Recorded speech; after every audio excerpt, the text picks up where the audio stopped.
تنها جرمش و تنها گناهش از نگاه دشمن صهیونی پوشیدن لباس سبز صلح‌اندیش سپاهی بود. وقتی لباس پاسداری به تن کرد شد هدف مشروع اسرائیل.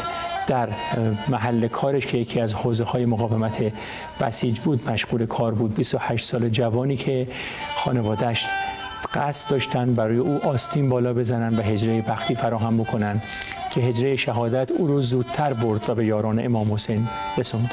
چقدر غبطه می‌خوریم برای کسانی که زودتر از ما عاشورا و کربلا رو درک کردن. علی گلی زاده، این قسمت برنامه رو به تو تقدیم میکنم، به تو که از پیکرت فقط یک دست باقی موند و همین یک دست برای ما شد محل زیارت تو. یادمه وقتی که به محله صفاییه شهر ری آمدن از نزدیکی منزلت تا همین یک دست رو تشییع بکنن و باقی مانده پیکر نازنین جوان تو رو در صحن امامزاده عبدالله علیه السلام در شهر ری به خاک آرام بسپارند، چقدر خانوادت بیتابی می‌کردند. یادمه که چقدر برای زیارت کربلا بیقرار بود. یادم قول و قرارایی که می‌ذاشتی با خانوادت و با دوستانت امسال 40 پای پیاده منزل به منزل قدم قدم تا رسیدن به صحن حرم. سید مجتبی مومنی دوست عزیزم به من گفت که امروز تاسوعا روزه دست میخوانن، روزه ارباب بی دست میخوانن.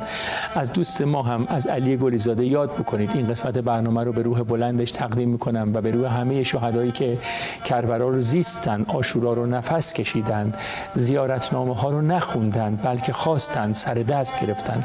و به پسرعموی علی گلی زاده برادرم مصطفی گلی زاده هم تسلیت میگم که در این حادثه برادرش هم جانباز شد و پسرعموی رو به آسمان شهادت به پرواز در آورد. یاد علی گلی زاده همیشه به خیر. علی گلی زاده انتهای نام خانوادگیش سرچشمه داره و حقیقتا این شهدا سرچشمه حیات بودن.